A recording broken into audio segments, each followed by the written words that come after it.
great presentation to have after lunch, right? I was going to get everyone to do jumping jacks, but I think Ronnie was just so fantastic with his energy. Everyone's like feeding off his energy. So we're going to skip on that.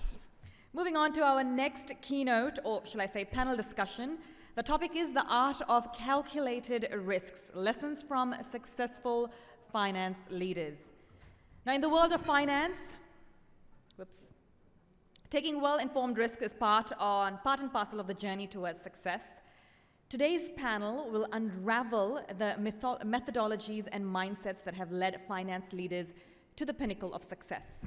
So I would like to welcome our moderator, Shakira Singh, who is the investment advisor representative at Transamerica Financial Advisors, and also our panelists on stage, who are Sanket Manglurkar, Managing Director of Finance of SenseHawk MEA Limited, Rizwan Kazi, Strategy and Business Development Executive Entrepreneur, Abrar Chaudhry, Chief Financial Officer at CF Global, and Asma Jan Mohammed, Group Finance Director at Reach Group. Can we please have everyone on stage as soon as the chairs are up? Perfect. Over to you, Shakira.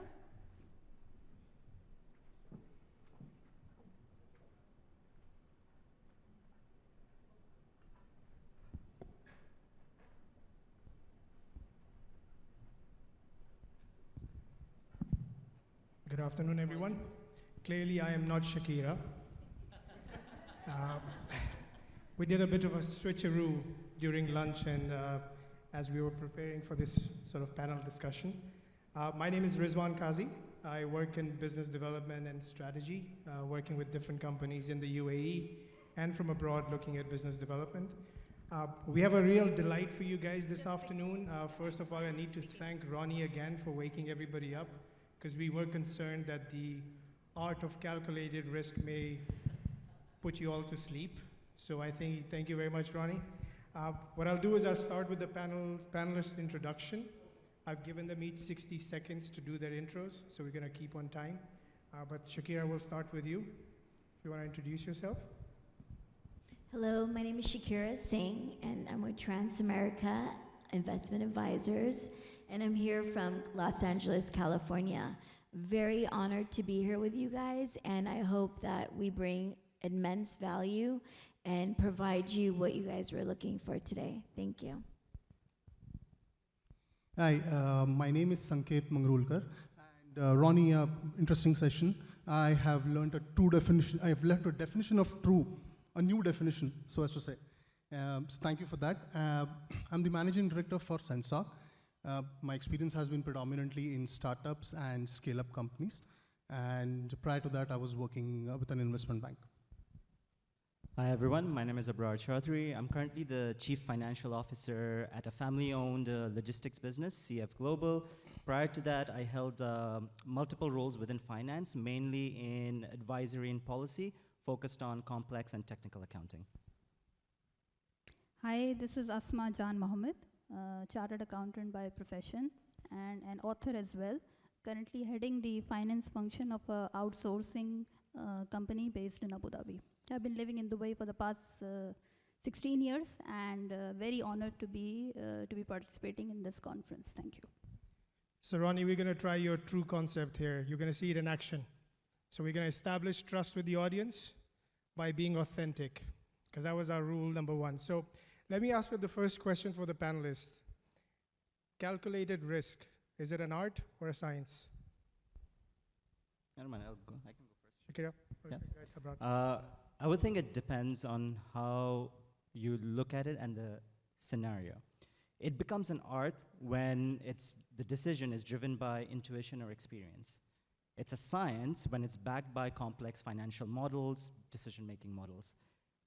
And different industries, different businesses would apply both differently. So in my personal view, I would think it's a combination of both. Shakira? Yeah, I definitely agree that it's a combination of both, but I feel that for myself, that I need to have more of the data first before I would take any kind of risk. So there is an art that requires, because you have to be able to look at many different sides of risk, as we were discussing, and, kind of see what your real main goal is at the end, and if that risk is worth taking. Because when I was reflecting, I see that most of my career has been on taking risk, but making sure that the risk 10 years from now didn't come back to haunt me. And I've done a lot of different things that have been innovative, but in the long run, that was because I take calculated risk. So I think it's a little bit of both as well. I think I'll tilt towards art in this case, because if it's objective, and if it is driven by data, then it's a decision. It doesn't remain a risk. It's an interesting question, I would say. I don't think it is an art, neither it is a science. It's a behavior. It's how you want to see it. Some people are risk averse, some people are risk takers. No matter how many calculations you do, it is actually, an expectation that you develop that you're going to succeed or fail. But at the end of the day, it is how you respond, and that comes from within. So it's an attitude to me. It's neither a science nor an art. So as the panelists come from very different backgrounds from their interests you've seen or you've heard, the next question is like the calculation of risk from a different perspective. Obviously, Asma, if you can elaborate on the types of risks that are there in running a business or operating a business. And then from your personal experience or professional observations, what have you seen drive sort of success or failure out of not calculating or calculating the risk elements? Yeah, majority of my career has been, I've spent time with family offices. And that is a very different environment in terms of, complexity, in terms of risk absorption, risk appetite. When I first entered a family office, the first feeling that I got was that this is one of the simplest business structures that anybody could have. You have just one decision maker and that's it. And one decision maker for anything and everything in the company. But that brings a lot of other problems and complexities. So for example, governance risk, okay. Most of the organizations which operate in a private environment, they don't have a defined structure. They don't have, a very complex organization structure. It's very straightforward. Things just start from one end and end in the other end without involving a lot of skill set, I would say, not people. So that, presupposes the business to the exposure of a lot of risk in which you have just one mind driving the entire decision. It exposes you to governance risk. It exposes you to a lot of other issues in the day-to-day operations. Like, for example, lesser controls, lesser delegation of authority, so while at one end they keep it simple, but at the same time there are risks which are involved and they materialize as the time flows on. Similarly, on the other side, if you don't have, like for example, if you don't have the lot of people at the leadership level, then you tend to not have a proper strategic long-term plan for the company to grow and evolve. So that is another risk. We all live in the changing times. Uncertainty is the only certainty which exists in this world. So if we don't plan, naturally, there will come a time when we will be facing a lot of risk in terms of cost, in terms of controls, etc. The third thing is that I would say diversification in the investment part. So these family offices, they tend to keep a lot of their wealth in the real estate or in illiquid assets, which again somebody has to sit and see how they can be properly deployed and turned into more profitability. So these are some examples where, and they vary from environment to environment. In multinationals, in grown-up corporates, there are other issues. So at all the stages, we come to a point, especially finance professionals, which partner with business in terms of calculating the cost, calculating the cost of taking or not taking decisions, and timing is one of the most relevant and important factors that play a part. So Asma, thanks for that. I'm going to switch to Sankat. So as Asma talked about family office and of course multinationals. You're a startup guy. You know, I'm sure there's a lot of aspiring startups out, maybe outside, not in this room. But what's your view on the risk mitigation or risk assessment? Sure. So what I'm going to be doing is I'm going to be taking you all through the 5 steps that I feel are involved right from the ideation stage to the scale-up stage. And I'm going to tie that up to the subject that we're talking about right now. So first, of course, ideation stage. What happens is when you are actually thinking about an idea or a solution, it's utmost importance to understand what will be your customer base and where they will be based out of. Because you will have customers across the globe, but it's not necessary that the solution that you are building or the solution that you're catering to is necessary or is important for those customers or needed in that particular geography. You need paying customers. Simple. That's the fundamental rule of business. So who are those paying customers and where will I get the money from? So I think that's the first calculated risk that we're talking about over here. The second is where are you going to be incorporated out of? Be where your customers are, as simple as that, right? I've seen and I've come across a lot of founders who have incorporated just because they are present in one particular geography, but that does not work. That just doesn't work for startups.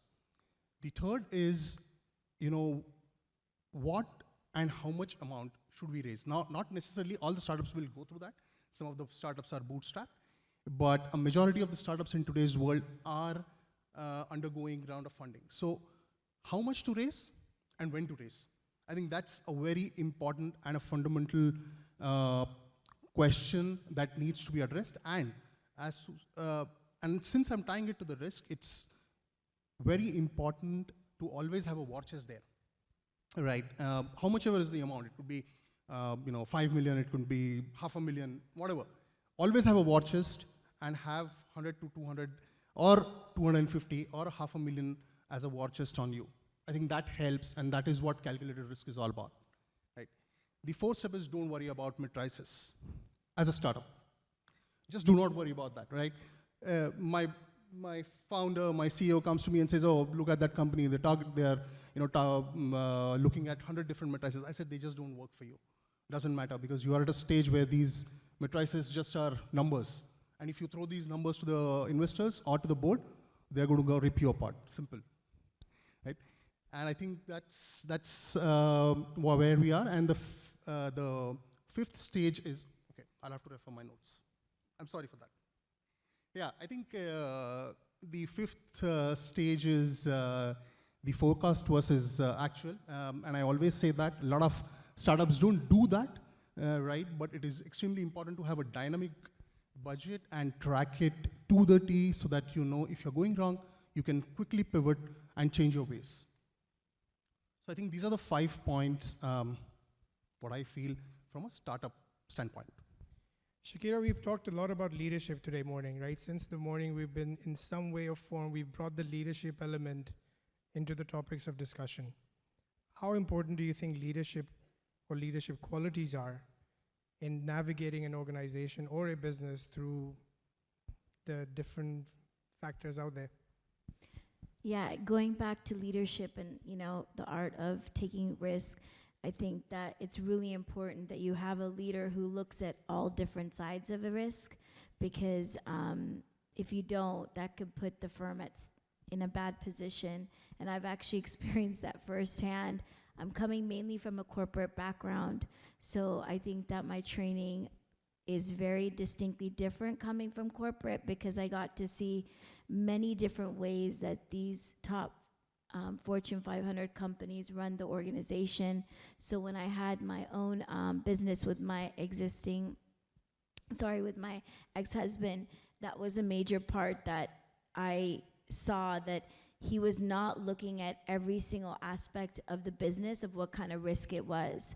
And I naturally just go to all the different levels of risk, like the employees, your brand, you know, where are you gonna be 10 years from now if you take these certain actions, if you don't have an innovative department. I think that's also key too, because you have to be able to have a leader and leadership that's gonna be okay with looking at things in a different way, but risk has to be like the number one. And that's what I realized firsthand for myself, that I was naturally just looking at risk in every single standpoint. So even something like small as the corporate environment that we were creating in a small business, we had the backing of a big organization behind us, but then we were able to create our own corporate culture. And that was also, you know, something that I realized I wanted to have a certain view of the culture that was being created, and I didn't want to risk what that looked like on a day-to-day basis for what I was, you know, having the brand look like 10 years from now. So every single decision is actually made based upon the brand and the risk, because to create, you know, a brand that's gonna be something 10 years from now that's gonna shine, you have to make sure you have a leader who's looking at those areas and be relevant in a lot of different ways. Even being here today, you know, I'm coming out of my comfort zone and seeing how business is done in a very different way, and that's what I know is gonna make me a better leader, because you can't think I know it all, and so, you know, I get to stretch myself and then understand, oh wait, I'm coming from a very different paradigm, and I gotta come in as a student. And I think that that's, you know, imperative as a leader that you need to have, no matter what kind of business you're in. Thank you. Abrar, VOCA should be something you deal with every day, given the conversations we've had before this panel and the business that you're in. Give us your take of risk assessment and relate it back to the VOCA topic for the audience to get a sense out of it. So first of all, I'll begin by just tying in everyone's conversation into what is calculated risk in layman's terms. All of us take decisions every single day, every single instance. Calculated risk is essentially taking a decision, knowing what the risk is. Businesses do that, you do that, you get into a car, you drive, you decide, should I take this exit or not? Again, the risk could be you miss the exit 10 minutes late. So when we talk about VOCA and how risk is associated with it, the current company I'm working for is a logistics company, so we are freight forwarders. Essentially what we're doing is navigating this crazy world that we live in to make sure your goods are delivered to where you want them to go. Obviously what's happening with the Red Sea creates issues, shipping issues, cost issues, and the risk associated with it from a customer's perspective. Given that we are at the forefront of it, the key to handling, let's say, that would be how adaptive you are, how agile you are, going back to the conversation in the first session today. Those are the two of the key strategies, adaptive strategies used when dealing with VOCA. Now coming back to the idea of calculated risk, and given that I work for a family business, prior to that I used to work in a multinational corporation, multiple of them. Within a family business, the idea of calculated risk is actually driven by a few factors. Most importantly, family continuity, because they are in that business to preserve and grow equity for the family for the longer term horizon. So they tend to essentially be more risk averse. Decisions are taken, like comes back to the art or the science. Decisions are taken with a view of familiarity, experience, rather than actually seeing that, okay, this is a calculated risk I could take for the business, which could actually grow the business. Now, to that end, given the curious and analytical person I am, I went and read actually quite a bit of research papers modeling risk in family businesses, and this was the outcome. They are fairly risk averse. They do not take decisions in a way which could drive additional growth. Now, I can see that in the family business that I'm in, where it's a fairly liquid business. It's unleveraged, which means that the business owners did not want to go outside of their experience or their comfort zone to take decisions which could jeopardize the family equity or the continuity of the business. Now, to that end, just to conclude, the idea would be to have a more balanced approach in a family business to risk, because when you do apply the true concepts of calculated risk, there are decisions that a family could take, family business could take, sorry, to further their business outside of their comfort zone. And then going back to Asma's point about diversification. So a lot of family businesses who have been around for a longer time, you would see them actually diversify the businesses and the industries they're in, whether they started in, let's say, logistics, but if that lends to, let's say, trucking or warehousing, they should invest in that. Because then, again, you're creating a diversified portfolio which can protect you in times of difficulty, because a lot of businesses are seasonal. My next question is open for anybody to answer it. I mean, whoever wants to take that first dibs at it. In the financial services sector, risk management is a very clear function. Your job is to mitigate against losses, against the financing that you're doing, and certain things. In the insurance vertical, risk is different. They're hoping that you're not going to die before your policy does, so you continue to pay the premiums, right? I mean, that's the reality. In your view, is risk assessment and evaluation the responsibility of a functional unit, or is everybody in the organization equally accountable for risk? It's a loaded question. I think I'll take that first. Again, as I said, coming from the startup world, I think it is individualistic because every action that you take is going to have a reaction, right? And typically in the environment that we have, we typically are not driven by processes or procedures that way. It's more of what you feel or the need of the hour. So it is extremely individualistic to our case, and yeah, of course, everybody is responsible for the risk that comes with it. Shakira, would you agree? Yeah, I would definitely agree, but I think that it begins with first the leaders at the top. What are the leaders, setting as an example that trickles down? So anytime that there's, some kind of issues on the ground level, because from the CEO position, I actually spent 1 year just being on the ground level, and it was amazing of what I discovered at the ground level, which was very different. And I realized that because the leadership was maybe not in sync, it trickled down to the ground level that they were okay making mistakes, the employees were, because they felt like the corporate culture could allow that. So that was pretty eye-opening for me.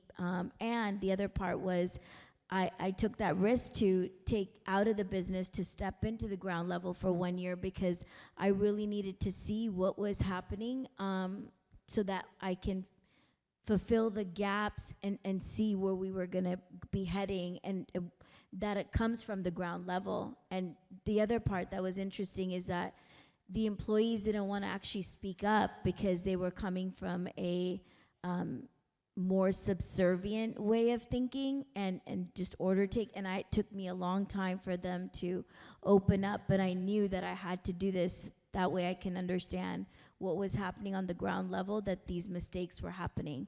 But at the end, I think it's the leader. Asma, we seem to forget that just 4 years ago, we had this small thing called the pandemic, which kind of shut down the entire world. Now, obviously, incidents or events like this, when they happen, they tend to divert the entire universe that we belong to into a specific mindset, right? We may have been open to risk-taking before COVID, but COVID happened, and a lot of us have become risk-averse, right? We are very cautious. Do you think we as professionals, and you guys as financial experts yourselves, I don't consider myself a financial expert, I'm not qualified like you guys are, but I can contribute whatever I can. But you think we are ready, or are we stretching ourselves too much now and overthinking that, God forbid, if there's another pandemic, what happens to our business or business lines? How do you take that sort of unknown factor into your day-to-day business to plan? And are you still doing a 3-year plan, or are you down to quarterly plans now? Quite a lot of questions, okay. Like I said, there is no definition or scientific formula, and this is my personal opinion after working 24 years in finance field. It's a behavior that you develop over the period of time to accept or reject things. And this is nothing specific to any function or a department or a specific skill set that you have. You as a human being, we all as a human being, we develop ourselves as either risk-averse person or a risk taker. I recall an interesting conversation that I had in my career with one of the owners of the business. Okay, I can't reveal a lot of things, so please forgive me for that. And there was something which went wrong with certain transactions in a group company, and we all were thinking about what went wrong and who should be called responsible, who should take the ownership. The owner didn't ask all these things. He just asked, where is my internal audit department? Where were they when this was happening? So as per him, and as per his perspective, internal audit function he has deployed there to make sure everything is going perfect, and as to the policies and procedures they have agreed within the management. So, but again, this is all from the history, what you can learn over the period of time, whatever happened, you can analyze, you can maybe predict to a certain extent. But risk management is just like forecasting weather. You predict there's going to be rainfall and there's going to be nothing.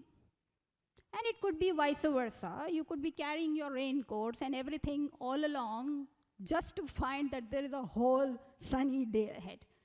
So, and it is just like, you are asking somebody to weigh, somebody has blindfolded you and asking you to weigh an elephant in the room. You're blindfolded. And sometimes you're thinking, maybe I'm, estimating too much, or maybe I'm not. So you can go wrong even after deploying so many tactics. Now, forgive me, I'm not ruling out all the calculations and the mathematics and the experiences behind. But again, at the end of the day, there is uncertainty there. And it went wrong before 3 or 4 years.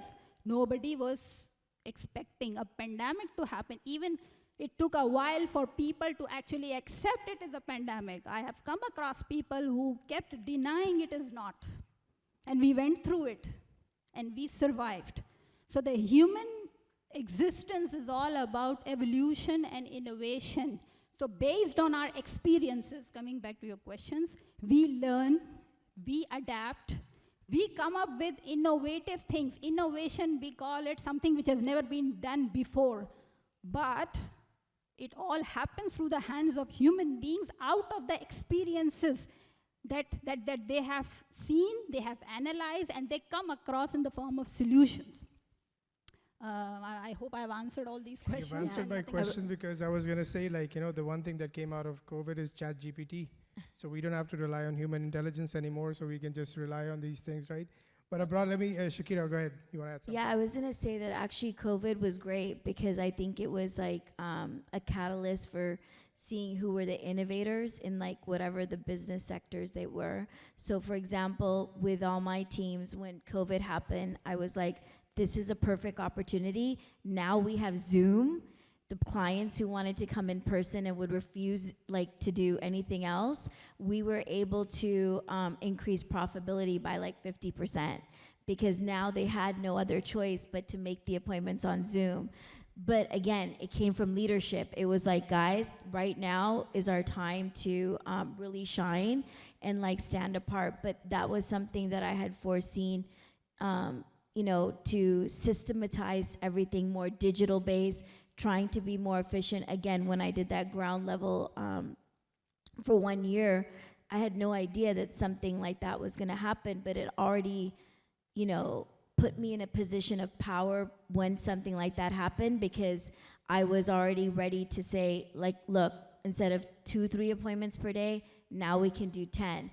And we can provide the client something else that we were not able to do before. So again, it goes back to the leader, how they're seeing things and what their perspective was. And because I had a track record from 2008 and 2001 in the market, I had seen that,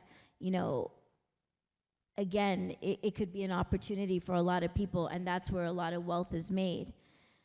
However, there was fear taking place, all over, and when people are coming from that fear base, when that leader can step into the authority role and say, hey, don't worry, I have this track record, and it's a proven track record for a period of time, I think it's very easy to be also able to take calculated risk, because I'm one to always do that, and one of my old employees said, Shaq, for some reason you always seem to be right on like something in the forefront, in the future. So it may not be in the moment now, but intuitively sometimes I'm just guided to do things that I'm like, this makes no sense, but okay, I'll try it.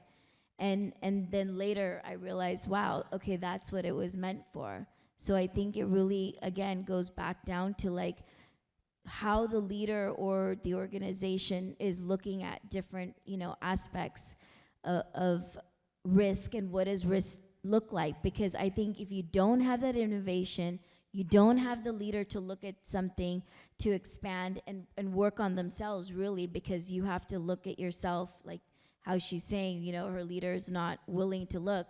I think that's, detrimental to everybody in the org, because then you're going to be, one day all of a sudden somebody else comes in and they've already done that groundwork and they're willing to hear what the people say, and then you can be shut down in a second. So I think it's really important that, we see that from any angle to be able to have that. So, Brad, I'm going to sorry. I just want to add something to I have a that, question for you. because the question you had was that how has companies' risk behavior changed post-COVID? And I think one of the biggest things that I noticed, especially in the shipping and forwarding industry, was that adaptability and agility. Companies which were adaptable and agile from a shipping perspective during COVID had their most profitable years. My company itself, in the last 5 years, I don't think we made that much money as much we did in COVID.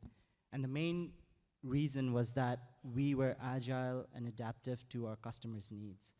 Whether it be, let's say, they wanted goods at a certain DC, but the airport or the port closest to it wasn't able to service it. So you look for different solutions, whether you can take it to a different airport and truck it from there, which we started doing for one of our biggest customers.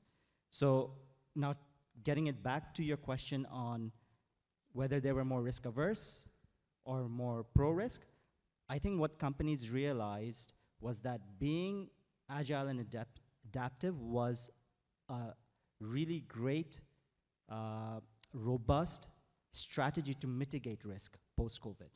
So I just wanted to add that. So again, one of the things that sort of makes me curious every now and then is the lingo that gets used in the industry as a whole, right? A few years ago, blockchain was the thing. Got replaced with artificial intelligence. Everybody and their uncle is talking about AI/ML, AI/ML, AI/ML, right? When it comes to risk, the definition of risk may have changed a little. The way you look at risk may have changed a little. But the underlying assessment process, is that changing also, or is that still the same? I would argue that it's still the same. So It's still the same. So that yeah. is a leading question into the sense. Don't you think that there is, given the sort of the events that take place and what we've gone through, that there's room for ingenuity and innovation in the way we do risk assessment, and not just model it out based on the traditional sort of thought processes that have been trickled down through the years? Yeah, so I think that the idea goes back to developing a robust risk strategy for your organization, whether it be a family business, whether it be a multinational corporation. And to Shaq's point, like, it has to come from top down. You want each and every individual to have that risk appetite that the organization can accept. So me putting my CFO hat on, you create a sandbox for the organization to play in from a risk perspective. So each of them are, as going back to the true CX, you are empowering your employees with the ability to take decisions which could be risky, but it is within the parameters of what you have set as an organization. And I think that's where innovation, ingenuity comes in, because everyone would look at risk differently, because your personal experiences, views, color how you take decisions. Asma? I think there is one thing which has changed, and that is the time frame. So the time frame that we traditionally were measuring things against in the past few years is no more valid. It's shrunk. It's now, you can't make a 5-year planning and still feel you will stay relevant. This time frame is shortened. So time factor is it's playing a very big role in the cost that we calculate for risk assessment. Number 2, the methodology will slightly undergo change. Why? Because the world is now shifting to a totally new era in which, for example, AI or machine learning is deployed, which was never deployed before. And there are additional risks coming along while employing those tactics. AI and ML, like in the morning also I was listening to, we might see it as a completely new thing, but they all rely on data, which is history. And history is what? Full of all the mistakes that we have did. So there are biases in the data. It's not screened, it's not clean, it is not representative of the particular thing that we are talking about. We have to do much more work and do much more risk assessment in the times to come, and more frequently. It's subject to frequent changes which can go up and down. So, and risk is directly related to rewards, okay? People say high risk and high reward. I believe in terms of expectations, we will, end up lowering it down with the new methods of risk assessment. Well, I know we're just about 10 minutes to go. One of the things that the panelists had suggested to me also is that to open the floor for questions or comments, because we want everybody to have an opportunity and still make sure that you guys are awake.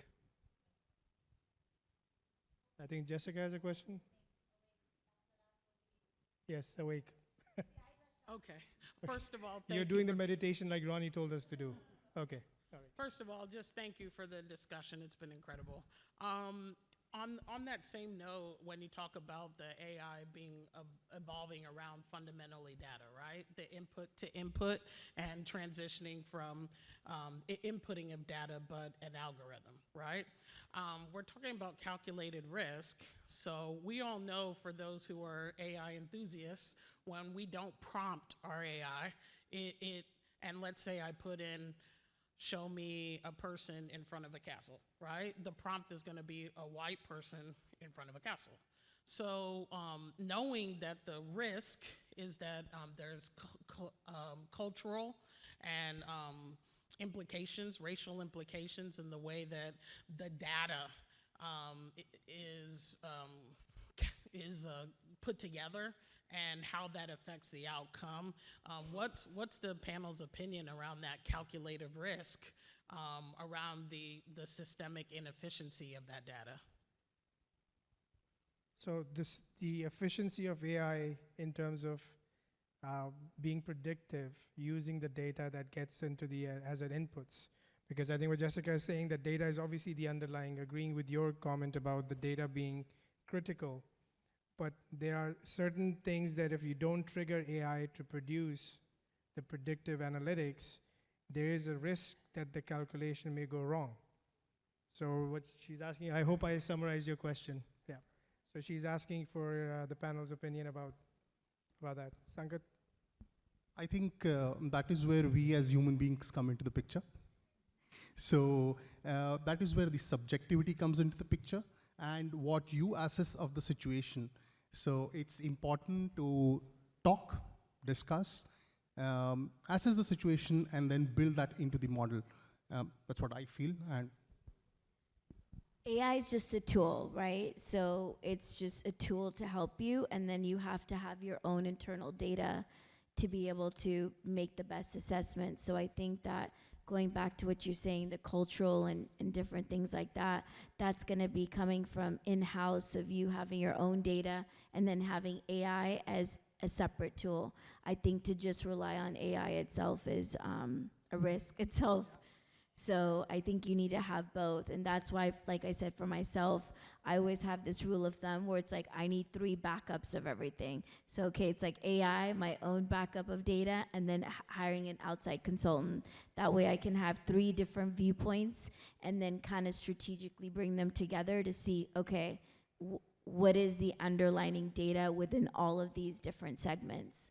So I think that brings back, you know, where you have to take that initiative of having, you know, that budget to be able to have that data on the ground level. That's why for myself personally, I had to take that step back because I knew that the ground levels where everything was at, even though I did have other tools.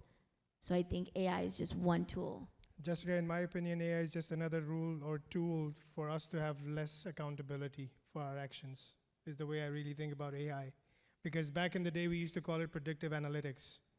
You put in a bunch of data, given the same circumstances, you're expecting certain results. Now we're just gonna say, oh, I use AI, so I have nothing to do with it. Maybe the computer is broken or the engine is broken, we should get an engineer in and see if the result would change. So I think it's just, to your point, I mean, the quality of data inputs and your human instincts that go into it will be more likely to produce the results that you still have to test before you can qualify it to say that this is what it means. We had a question here? Oh, yes, please. Yeah, so, you know, the big boogie is AI. So obviously, after COVID, I think that's going to be the big boogie. And I say that because I tune in every now and then to what's happening, and I hear that they run one set of algorithms and doesn't work.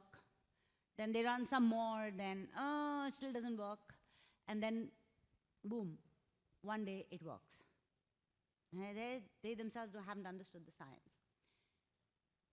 So now, if there's going to be another boom, maybe not COVID, but maybe related to AI now, what should leaders do to be better prepared for that boom when it's going to happen in their apple cart? Use common sense. Common sense is not common. That's the number one thing that we unfortunately forget about.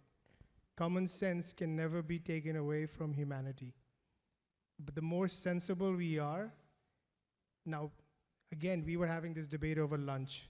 As humans, our memory is less than the, I don't know, what that little fish called Nemo, I guess.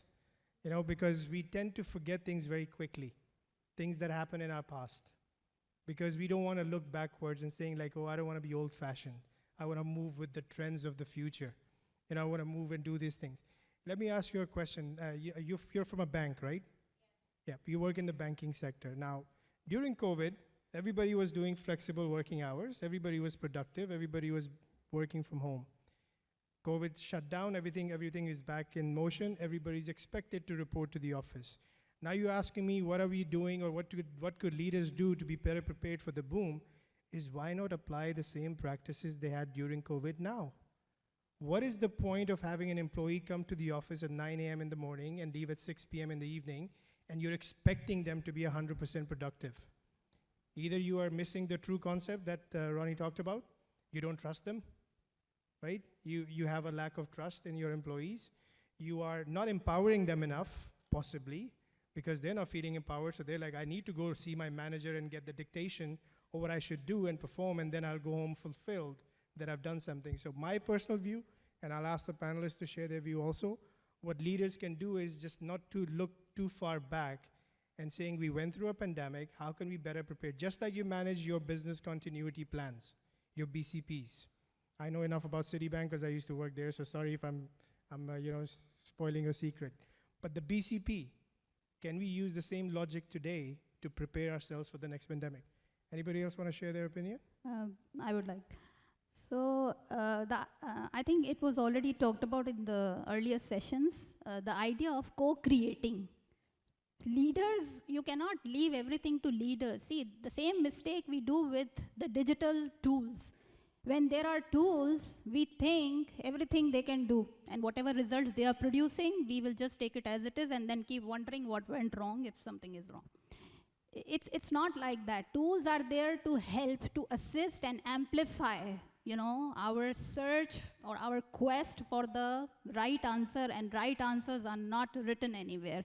They prove over a period of time. So you cannot just charge leaders with the responsibility that what they are going to do and the rest will follow. No, I think this is what the world is facing, this change, and this is very it is actually increasing the creativity side of human mind. Like AI and machine learning and all the data tools are actually helping you to jump to the next level and start thinking on the creative and the innovative side rather than spending your time on the manual stuff which you used to do. So they are there to help, but again, it is human brain, and all these things are created by human brains only. So I don't know why we have the habit of actually associating regard to all those tools and start looking at them as our saviors. Abra, go ahead, because I know we have one more question and we are down to our last So minute. what leaders can do to prepare themselves for the boom is 3 things. Having very robust systems, very foolproof processes, and surround yourself with smart people. Because those 3 things will essentially get you through not even a boom, but a recession.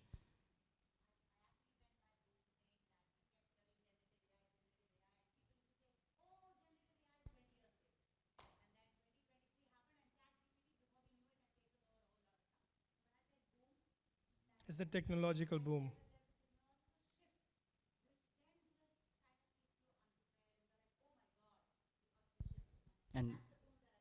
And to that point, even like having those 3 in place for any organization will prepare you.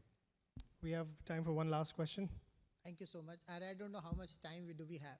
But see, I just want to put up this question from 2 perspectives out here.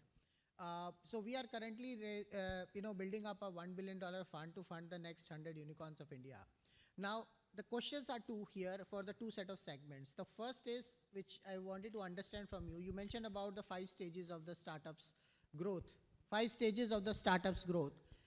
Now, there are different risks involved, there are different factors involved which can, so as per our proprietary methodology, it's 4 areas, 7 pillars and 105 factors which can make or break the businesses.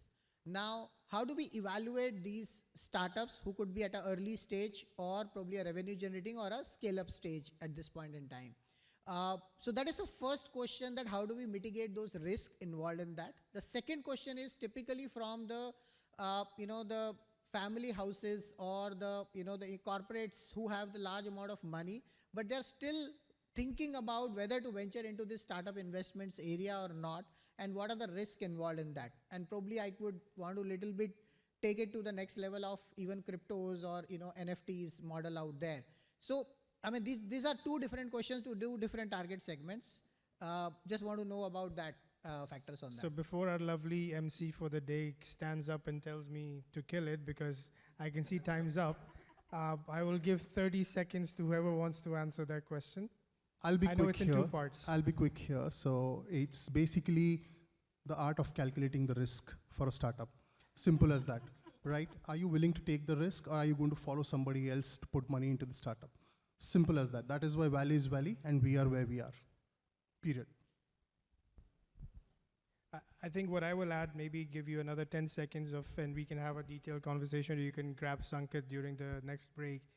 I think the investment decisions or business development decisions that you need to make in today's environment have to be based on the viability of the product or the service that you're offering.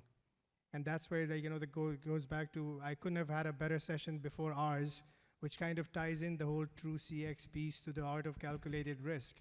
You've got to figure out, are you being true to your own brand by offering the services or solutions that you're proposing to the market? Is there a market for it? Are you ready for the next boom that the lady talked about in terms of technological advancement? Or are you going to just talk about the fad that exists today? That I'm just another AI ML company, but I can revolutionize your business like nobody else can. So I think investment decisions, when you look at family houses, and we have some representatives in this room itself, they are looking at, again, the scalability of the products itself or the solution. It may not always be about making money in the shortest period of time, but it's about scaling the product. Absolutely. It's about having that uniqueness, because every technology company I speak to, they say that they have the best state-of-the-art technology. It's a commodity.